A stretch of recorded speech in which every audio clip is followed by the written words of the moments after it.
407 years ago, our nation's forefathers brought forth onto this land a radio show by the name of Restless, and you're listening to it right now. This is Father Joseph Gill, and later on today you'll be listening to Matt, Angelica, and Lauren whenever they open their mouths and decide to speak. Pip, pip. So, Cheerio.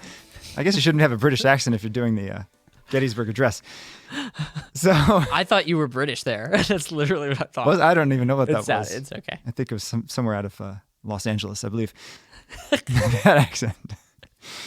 Today's topic is how to overcome stubborn habitual sins. It's something that we all struggle with, whether it's a big sin, whether a little sin, just a habit, a vice, something that we wrestle with. And maybe we take it to confession week after week and we're just kind of discouraged, like, my goodness, when am I ever going to be free of this sin? How do we get free of that sin? That's what we're going to talk about. So I guess we'll start off with, what advice do you give to somebody that's in that boat? Because I think probably most of us are, that we have some personality flaw, struggle, vice. What advice do you give to someone who's discouraged and is like, just keep going into the sin over and over? The advice I would give in a conversation about this, and so I guess right now, because we're not in confession, so. Right? Yeah. Is the Lord has allowed this for a reason. There's a habitual sin. I've always associated that with St. Paul's thorn in his flesh, and that is there for a reason. The Lord is allowing this habitual sin, and if it's a habitual sin and it is, like you recognize it, you're attempting to overcome it. Ideally through the Lord's grace, right? Because that's the only way it's going to happen. But I would say that I know in my life it was a really big turning point when I was like, oh, God's letting this happen. Yeah. This is a thing that he has allowed to remain in my life despite the fact that I realize I shouldn't be doing this. Mm-hmm.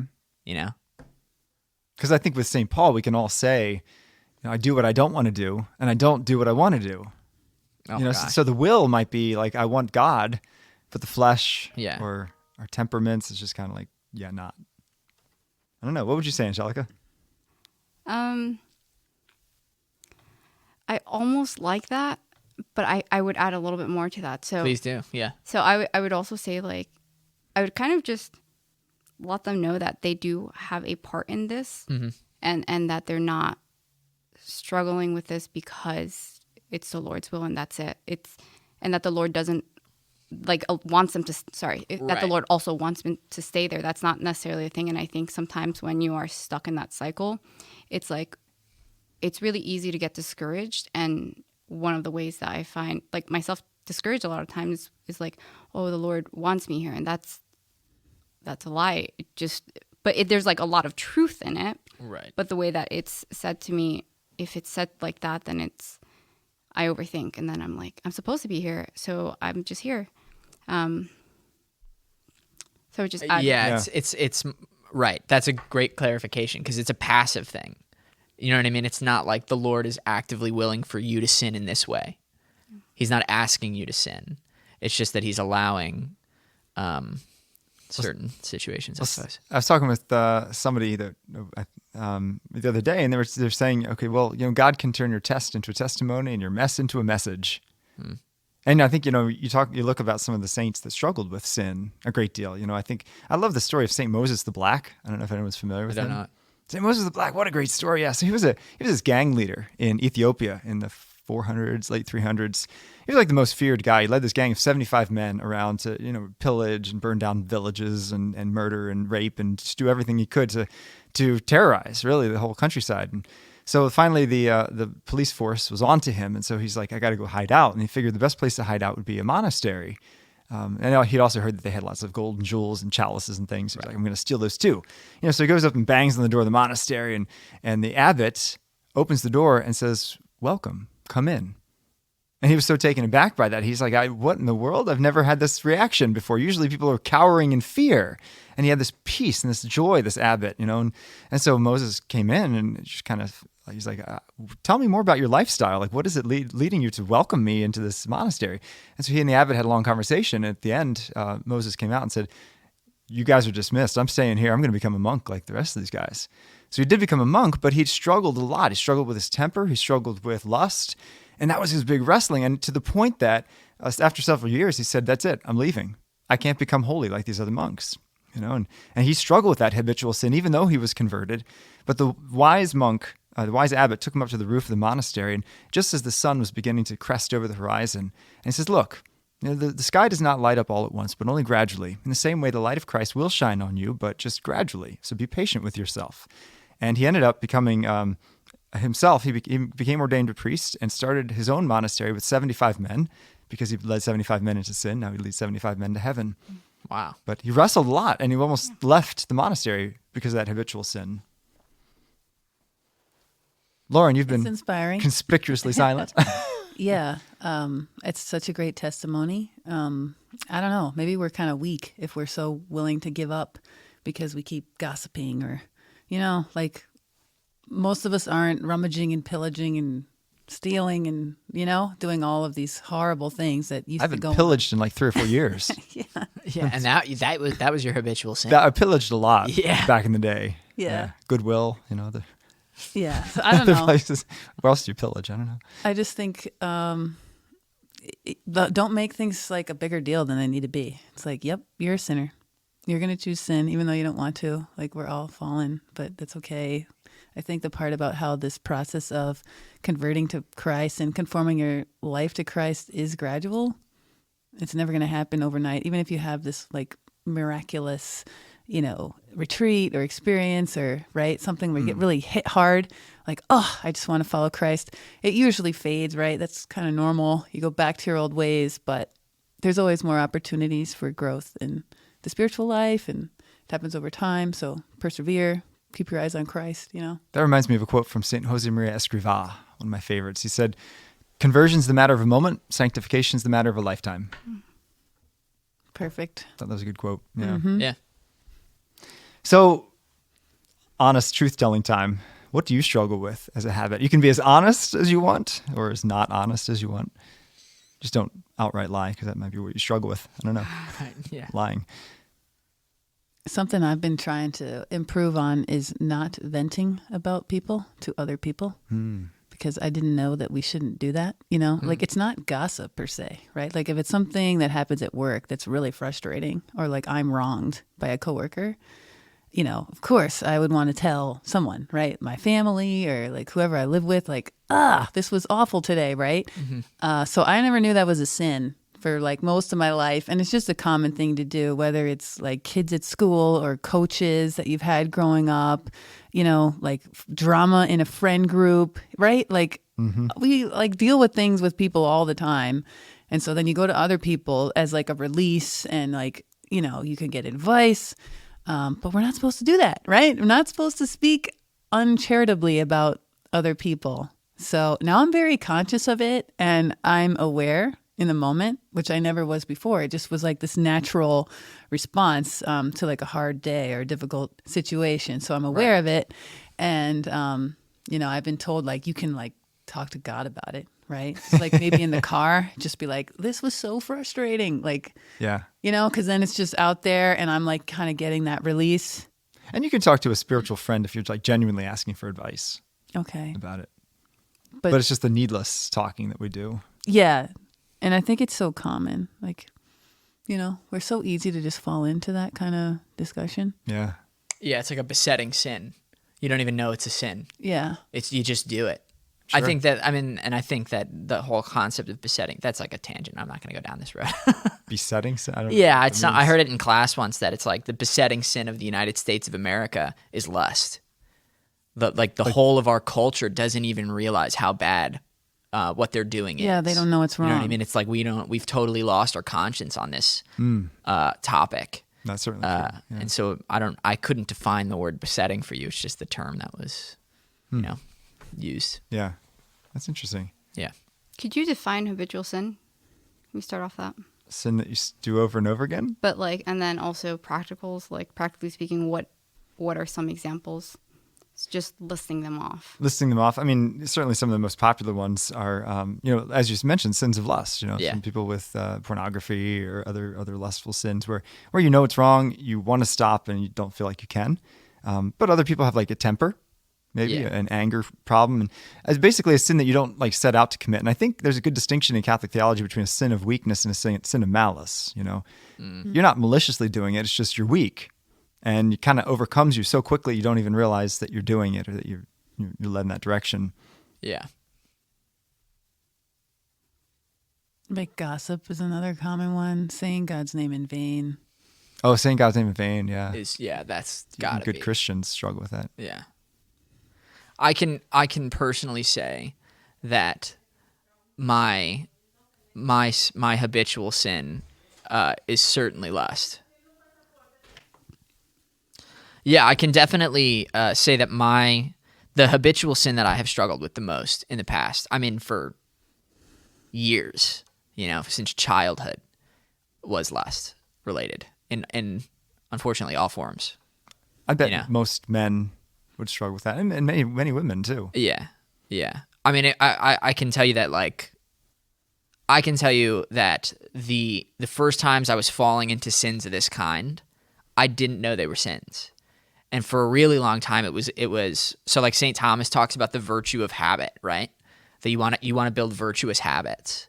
And so I had built terrible habits for a really long time, not realizing for the first 2-3 years how terrible it was, and so the thorn in the flesh for me was so difficult because I had reached a point where I mean this was years after conversion that I was like, yeah, I got this. And a huge part, I think the Lord was kind of telling me to depend on him, because I don't know about the second I did, but you know what I mean? I'm sure it was, but I didn't journal it, But do you know what I mean? Like that was a huge turning point. It was almost like a second conversion, in the sense that, like, I realized I couldn't do this by myself, regardless of the fact of how much I wanted it, But I hopefully that's helpful in clarifying. Yeah, what is it? What it is. It's like a personal example. Yeah. Any personal examples from you, Angelica? Yeah, so something Lauren said earlier, she was talking about weaknesses, and then again you brought it up. Yeah, I struggled for a long, I don't remember when it started, quite honestly. I was thinking about this and I couldn't put a clear date on, or even year on it, but I struggled with watching pornography for quite a while. And so when Lauren was saying, like, we're like so weak, like, heck yeah, we're so weak. And I think that what it became was a huge, like, it's like a whole journey with the Lord, from right, experiencing my weakness and, like, not knowing that this weakness is actually really beautiful and, like, the Lord can do so much with it, to, like, recognizing my weaknesses as my greatest strength, because that's where the Lord can enter into the most. And I'm not like, no, Lord, I've got it, right? And it's changed everything. I mean, it right, the sin changed everything without me fully realizing, like, how much it changed, falling into that the habit of it, and not knowing, right? To knowing, to like, I don't know. I feel like for a few years I was, like, sleeping. It's an odd thing to, like, say, because obviously I wasn't physically sleeping, but I felt like it was like just going through the motions. Yeah, going through the motions. And I think a huge part of it was that. And I think a big reason that I can't remember a lot from my past is because of that sin. And I think it did steal a lot of time. But yeah, the little girl arise in scripture, when he says little girl arise, I felt like that's me. So when the Lord, like, woke me up to this sin, I feel like he was like, little girl arise, and, like, your life after you've been dead for so long, or like, to, like, a certain extent, or, like, just going through the motions, right? So I don't know. Habitual sin's, like, the greatest, like love story back to the Lord. Once you're like looking back on it, in the time, it's not, right? It doesn't feel like it, but it is the greatest love story, and, like, one of the greatest ways that I've experienced the Lord's pursuit of my heart, and back to him, and, like, the constant pursuit of my heart. So yeah, I mean, that embodied so much of my life, from, like, I don't know, it's crazy to say, but I think that I started watching pornography late. Like I was in high school, and I was bullied into it. I distinctly remember having a memory. That's what a That's what a memory is. I distinctly remember being in the cafeteria in high school and a table of boys scoffing at me for having not seen it yet. Really? Yeah. And you went to a Catholic high school, And too. I went to a Catholic high school. But that's not, but like, Just sad. I totally know where you're coming from. And like, it was when I did come back to the Lord, because it was the reason that I left. Sins of the flesh were the reason that I left the church, 100%. Because I was like, I don't want to give this up, But like the process you were talking about, all I kept thinking was like the process of being nursed back to health has been so painful. Medicine usually is. Right. And Surgery. and I know in the future we're going to talk about like what I believe the next one of the next topics we're going to talk about is like the reason for suffering. What is it? Why the struggle is necessary. Why the struggle is necessary. And I suppose maybe this belongs in that episode. But and that honestly, it's something that's been on my heart the last like 2-3 weeks, looking back at this portion of my life, and all the different ways that I've and reasons why I fell into that sin for so long. But I hear in your testimonies, and both of them, thank you very much for your honesty. That's very vulnerable, to kind of put that out there. But I hear a lot of notes of hope, that you can look back and see where God was moving. And you say, you talk about the God pursuing your heart. Angelica and Matt, you kind of talk about both mercy and humility. Yeah, I mean, not for me to keep speaking. I don't know if you want to go, but I certainly have. It's been something that I didn't. It's almost like I see how the Lord is showing me His love by bringing me back from this. I've got very deep wounds that I didn't acknowledge for a long time, and have been brought back into my life, in particular because I'm getting married. And so all of a sudden these things are meaning like the sexual sins of my past and even the sexual wounds of my past are on full display because soon you're going to be man and wife. I'm going to be, And so it's like, whoa, I got to deal with this. It's actually 2 months from today. Yeah. Wow. 61 days. Not that anybody's counting. I am. I think Renee is too. So that's good. Yeah. But so it's been on my heart because I've realized like I covered up the pain of this for so long, for years, decades. You know what I mean? Like, so I don't know. So why does God allow us to struggle with it then? Because especially, if people who turn to Christ, they think like, okay, there's going to be freedom, right? Christ offers us freedom. And then we find we're still in our chains. We're still in bondage. Like, did our conversion not work? Is Christ not that powerful? Like, is that I know shook my faith, it was like, okay, Lord, I'm yours, but why am I still struggling with this? Because the Lord says things and it's truth, right? But when I say to the Lord, I'm yours, right now I'm saying it, Lord, I'm yours, but those are my words. And I hope that like I give him fully, like myself fully to him. But the truth is I can't, and I can't do that. I can't like do everything that the Lord asked me just because I want to do it, but because I turn to him and he allows me to do it, and he gives me the grace to do these things, and desires to do these things. So I can't do anything by my own will. So also your question was, why does he let us? Yeah. Why does he allow us? Like, is Christ not powerful enough to free us? Or Yeah, I think, of course he is, but it's the struggle. Why the struggle? We choose it, right? And also we're not in heaven. We can't expect a perfect world and a perfect life without being in heaven. So that's true. I think just recognizing like there is going to be sin, and then like the Lord comes to save us every time, is enough for that struggle and facing that. Yeah. Yeah, I please think go. that Yeah. it also relates to how we have good desires, right? Like a lot of times the sins of lust are really that we want to be loved truly for who we are, right? Deep down, accepted. And this is why, the church has taught that we are supposed to save ourselves for that one person who's going to love us truly, deeply, forever, despite all our faults, and commit to us for life. This is what we're made for. And everyone can recognize that that is good. But we doubt it, right? Because we distrust God, I think, because of the fall. So we constantly have to overcome that and the fear. And, probably that inner voice that's like, well, I'm never going to be good enough. I'm never going to be able to find what I want. This isn't out for me. Like things like that you may not even know you have, but instead it's manifested through all these different things, right? Like the casual hookup culture is just everywhere, right? It's so prevalent. And I would bet most people have no sense of like their true desires. And now it's just so culturally accepted, like meet someone from an app. Oftentimes people hook up like the first day that they meet.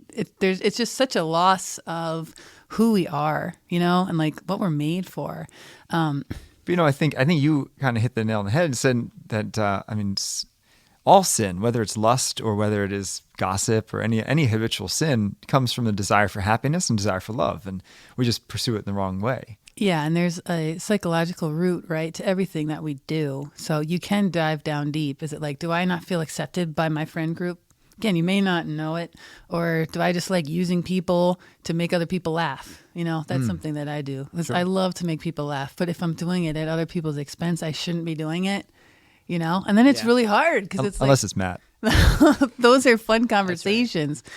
Right. But Matt's desire is obviously so good. And I don't know, it's so exciting that you're getting married so soon. And I would just say too that the devil knows all our weaknesses so well, and so you've overcome all these sins, but he'll always know how to get in there, pry at them, and bring them back. Oh yeah, and the thing is, like, again, recently, with it on my mind, I'm realizing like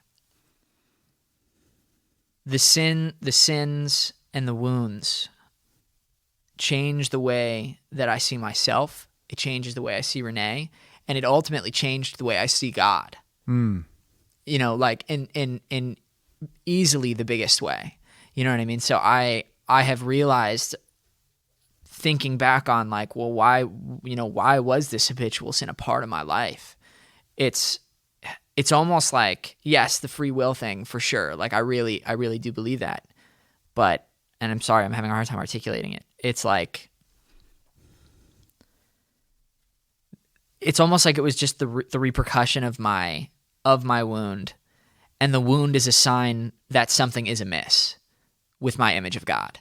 Do you know what I mean? Yeah, sure. So it's like, at the same time, I think that there's people often forget that there are much worse sins than lust, much worse sins than gossip, and the greatest sin really is spiritual pride. Oh yeah. And so I think God sometimes allows us to really struggle so that we can get rid of that sin. He'd rather have us struggle with lust than spiritual pride. Because spiritual pride says, I don't need God to be saved. I can do it on my own. Right. I'm good enough. Lust, like the lowest level. Yeah. Like that's what Dante said, right? Yeah. Traditionally. So it's just the least of all, least bad of all the mortal sins. Still a mortal sin. Please don't get me wrong. Yeah. Yeah. Least bad mortal. Yeah, mortal. What that says to me though is like, man, we are so weak. So many people fall to that one. It's like the lowest rung sin that so many people struggle with. But hopefully that also means it's easier to overcome maybe than people think it is. I think it's easier for God to have mercy on. Yeah. Intellectual sins are harder. Pride, arrogance, anger, hatred. Those sins are kind of tougher to root out because a lot of times we feel justified in them. But so here's a question for you then. So, it sounds like, Matt and Angelica, you've shared some real deep stuff, but it sounds like God has freed you in a large degree. We're never completely free of our sin. We always have to be vigilant that we could fall back into it. But what were your techniques? Because I know there's some listeners out there who are like, I'm so struggling with lust. I'm so struggling with this, with that, and they're wondering like, well, how do I get free? How did you find that freedom? A huge piece of it for me was the rosary. A gigantic piece of it. I ran to Mary and she helped me. I would like go to sleep holding one.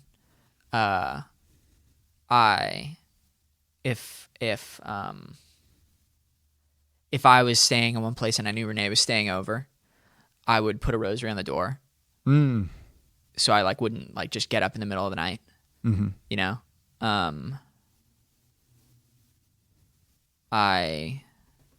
Yeah, the rosary is a particularly powerful one. I read once that it's Saint Louis de Montfort has right, the Power of the Rosary. I think that's what it's called.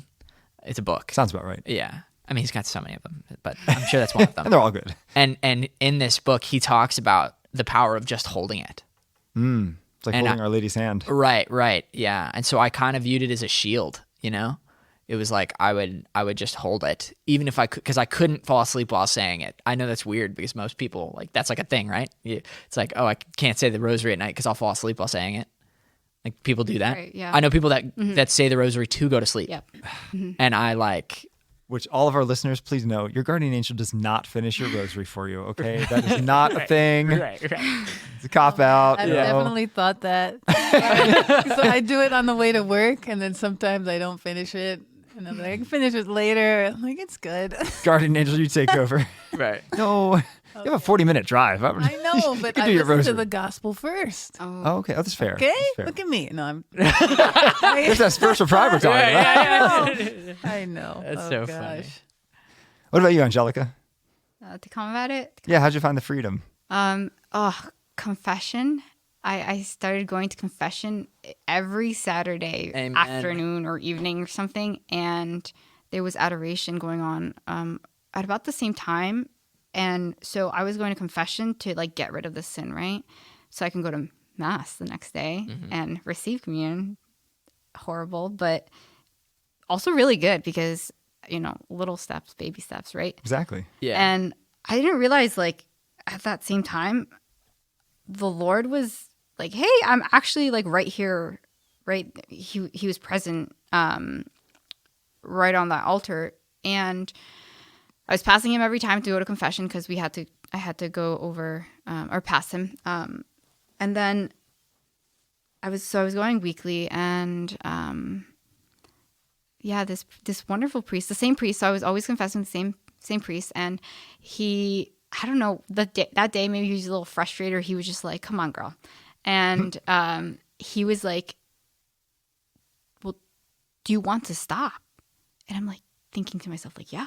Like, why? He just like, he didn't yell at me or anything, but he was a little bit more stern, like a good father, right? And of course, he recognized my voice. He knew who I was. And he said to me, do you want to stop? And I was like, yes. And I think that was like the first time I said it out loud to another person, other than like, forgive me, Father, for I have sinned, right?